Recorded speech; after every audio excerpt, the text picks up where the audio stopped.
Class 9th के student ध्यान दें, ऑल्सो 8th स्टूडेंट में भी ये होना चाहिए पता, ये सब चीज़ें, ये सब जानकारी 8th स्टूडेंट को भी होनी चाहिए। और इनफैक्ट 8th क्लास में है भी ये, लेकिन प्रॉपरली अगर आप नहीं पढ़े हो तो 9th क्लास में हम इसे बता रहे हैं, क्योंकि 9th क्लास में भी ये चैप्टर है। तो एक्सपोनेंट का मतलब क्या होता है? पावर। पावर जो है 3-4 तरह के होते हैं। एक होता है पॉजिटिव एक्सपोनेंट, इंटीग्रल हो, जैसे कि 2 का पावर 10 हो, ऐसे, है ना। फिर 2 का पावर -10 की तरह भी एग्जाम्पल्स हो सकते हैं। तो 2 का पावर 10 का मतलब क्या होता है? 2 इंटू 2 इंटू 2 कितने बार? 10 टाइम्स। मतलब ये मल्टीप्लाई कितने बार किया गया है? 10 टाइम्स। तो ये इंटीग्रल पावर हुआ। अब वही पावर अगर माइनस हो गया तो आपको क्या करना है कि इसे रेसिप्रोकल कर देना है, यानी कि 1/, जैसे 2/1 है और इसका पावर आप मान सकते हैं -10, तो 1/10 लिख दीजिए, सॉरी 1/2 लिख दीजिए और पावर 10 लिख दीजिए। तो ये पॉजिटिव हो गया, ठीक है। अब ये जो है कहानी नीचे में 2 इंटू 2 इंटू 2 जो होगा कै बार हो जाएगा? 10 टाइम्स, 10 टाइम्स, ठीक है। तो ये वैल्यूज़ आपको निकालना है। फिर मान लीजिए ऐसे हो जाए 3/2 का पावर मान लीजिए 3 हो जाए। इसका मतलब क्या होता है कि 3 का पावर 3 पे भी जाएगा और ये 3 पावर 2 पे भी जाएगा। या फिर आप यूँ समझ लें कि 3/2 को 3 टाइम्स आपको लिख देना है और ऊपर का मल्टीप्लाई ऊपर कर लेना है और नीचे का मल्टीप्लाई नीचे कर लेना है। अब यही मान लीजिए 3/2 का पावर नेगेटिव अगर इंटीजर हो -3, तो कुछ नहीं करना है। पहले आप ये जो बेस देख रहे हैं आपको पता होना चाहिए, ये जो होता है बेस कहलाता है और ये जो होता है एक्सपोनेंट कहलाता है। यानी पावर के जो नीचे रहता है उसे हम लोग बेस कहते हैं, जिसका पावर रेज किया जाता है उसे बेस कहा जाता है। तो यहाँ पे पावर रेज किया गया है -3, तो बेस हुआ 3/2। तो 3/2 का जो पावर -3 है, अगर इस माइनस को भूलना चाहते हैं तो इसको बस सिंपल है कि 2/3 कर लीजिए और पावर प्लस में कर दीजिए।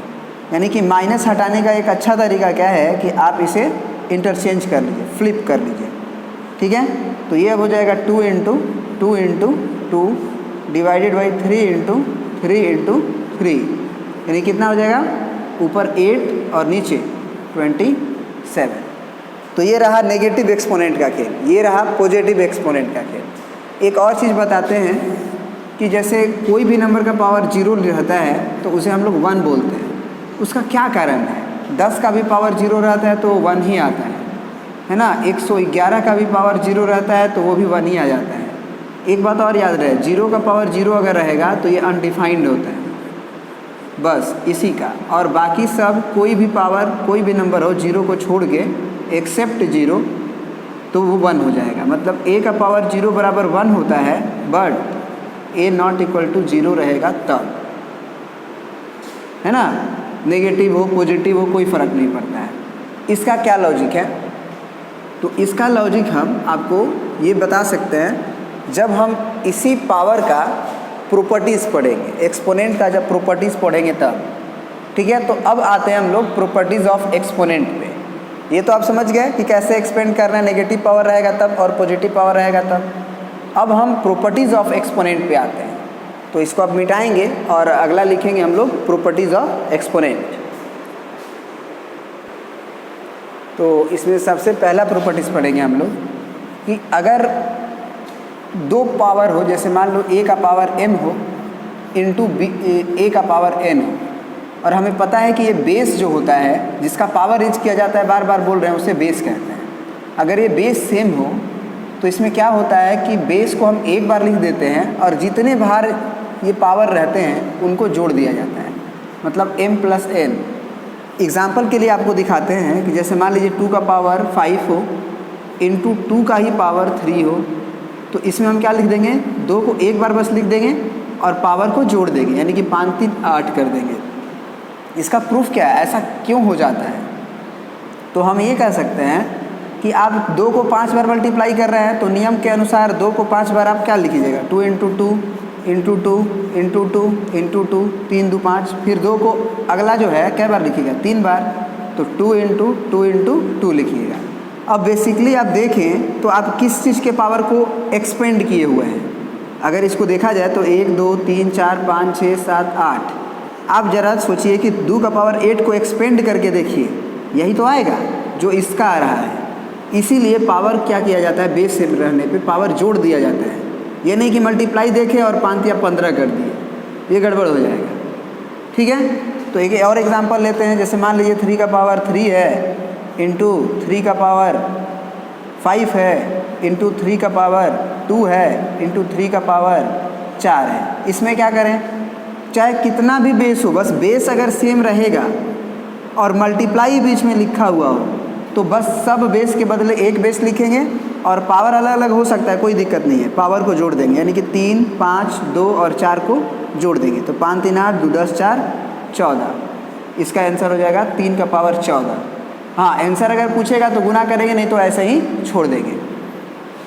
ठीक है, तो ये रहा मल्टीप्लाई के केस में कि ये ऐसा रहेगा तो ऐसा हो जाएगा। कभी कभी क्या होता है कि मल्टीप्लाई में ऐसे भी होता है, 3 का पावर 3 रहेगा इंटू 3 का पावर -4 कर देगा, ये कर दिया तो भी हम देख रहे हैं कि बेस सेम है और हमारा मल्टीप्लाई है, तो हम पावर जैसे जोड़ते हैं वैसे जोड़ेंगे। तो हमको कौन कौन पावर मिला, एक ये पावर मिला 3 और एक पावर मिला -4, तो हम 3 लिखेंगे -4 लिखेंगे और दोनों को जोड़ेंगे। अब वो घटेगा तो हमारी कोई दोष नहीं है, हम तो जोड़ ही रहे हैं ना, वो according to properties of plus minus घट रहा है, तो उसमें हम कुछ नहीं कर सकते। 3 का पावर -1 होगा एक्चुअल में, तो ये 1/3 हो जाएगा आंसर इसका। ठीक है, ये चीज़ें समझ में आपको आनी चाहिए। अब हम आते हैं properties of exponent in multiply हुआ ये, in multiply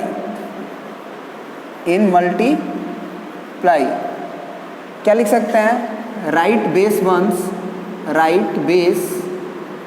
once and add all the powers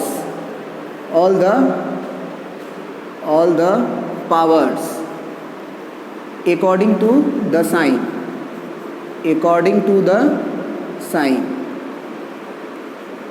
sign क्यों बोले, क्योंकि कभी कभी क्या होता है कि जोड़ने का मतलब आप समझ लेते हो तो 4 3 साथ ही कर देते हो, जबकि अकॉर्डिंग टू साइन जोड़ा जाए तो वो घट भी रहा है। ठीक है, अब दूसरा प्रॉपर्टी पे आते हैं इसी में कि डिवाइड में क्या होगा।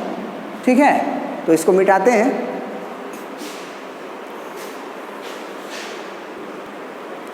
अब चलिए मान लीजिए बेस सेम हो लेकिन डिवाइड में हो, a का पावर m हो और नीचे क्या हो, a का पावर n हो। ठीक है, तो इसको हम दो तरह से लिख सकते हैं। डिवाइड हो रहा है ना, तो बेस को एक बार लिख देंगे, अगर ऊपर लिखेंगे तो ऊपर में से नीचे को घटाएंगे। बेस सेम रहने पे पावर को घटाया जाता है, तो अगर आप a ऊपर लिखे हैं तो ये m-n होगा। और यदि आप ये चाहते हैं कि 1/, ये दोनों बेस के बदले हम नीचे a लिखें, तो नीचे वाला बेस में से ऊपर वाला बेस को घटाएंगे, यानी कि अब हो जाएगा n-n, और ये सब आपस में बराबर होता है। ठीक है ना, ये सब आपस में बराबर होता है, ये बात आपको समझना पड़ेगा। जैसे एग्जाम्पल के रूप में आप देखिए कि 2 का पावर मान लीजिए आपका 5 लिख दिए और यहाँ पे हम 2 का पावर मान लीजिए 3 लिख दीजिए, तो अब बेस सेम है तो आप 2 लिख दीजिए और पावर ऊपर लिख रहे हैं ना, 2 को बेस को ऊपर लिख रहे हैं तो पावर को घटा दीजिए, यानी कि 5 - 3 लिख दीजिए, यानी कितना आएगा, 2 का पावर 2 आएगा। लेकिन अगर आप ये चाहते हैं कि हम नीचे वाला 2 को सपोर्ट कर रहे हैं तो कभी ज़रूरत पड़ता है नीचे को ही पावर लिखना, तो नीचे अगर 2 लिखे तो नीचे वाले पावर में से ऊपर वाला पावर घटाएंगे, यानी कि 3 - 5 ऐसे करेंगे। तो अब ज़रा देखिए, तो ये चीज़ बराबर नहीं है आपस में। अब तो यहाँ -2 आएगा ना साइन के अकॉर्डिंग, तो अगर ये -2 आया, आपका, तो आप देखिए ये 2 का पावर 2 ऊपर है तो नीचे लिखेंगे तो माइनस जाता ही है, और इसको अगर ये पावर नीचे -2 है तो ऊपर लिखेंगे तो 2 का पावर 2 आ ही जाएगा। तो इसका मतलब सब आपस में बराबर होता है। तो आपको इसमें हम ये समझाने की कोशिश कर रहे हैं कि अगर ऊपर लिखना चाहते हैं a, तो ऊपर में से नीचे घटाइए, और नीचे लिखना चाहते हैं अगर a बेस को, तो नीचे वाले पावर में से ऊपर वाला पावर घटाइए। ये नहीं कि आप कहीं भी कुछ भी घटा रहे हैं तो चलेगा, नहीं चलेगा फिर। ठीक है, तो अब आ जाते हैं साइमल्टेनियसली हम लोग प्रॉपर्टी नंबर 1 और प्रॉपर्टी नंबर 2 का यूज करते हुए एक क्वेश्चंस बनाते हैं। जैसे एग्जांपल 2 लेते हैं आपका कि 3 का पावर 3 इंटू 2 का पावर 5 इंटू 3 का पावर 3 इंटू 2 का पावर 5 है ना, या इसको 13 कर लीजिए और इसको आप 15 कर लीजिए और डिवाइडेड बाई लिख देते हैं आपका 3 का पावर मान लीजिए 5 इंटू 2 का पावर 10 ऐसे लिख दिए, इंटू 2 का पावर 1 इंटू 2 का पावर 3 इंटू 3 का पावर 6 ऐसे लिख दिया। आप पूछे कि आप इसको बताइए एक्सपेंड करके क्या होगा, तो आप सबसे पहले ये सोचो ना, सबसे पहले ये सोचो कि हमको बेस सेम कब कहा जाएगा। जैसे 3 है तो 3 मिलेगा तभी बेस सेम कहलाएगा।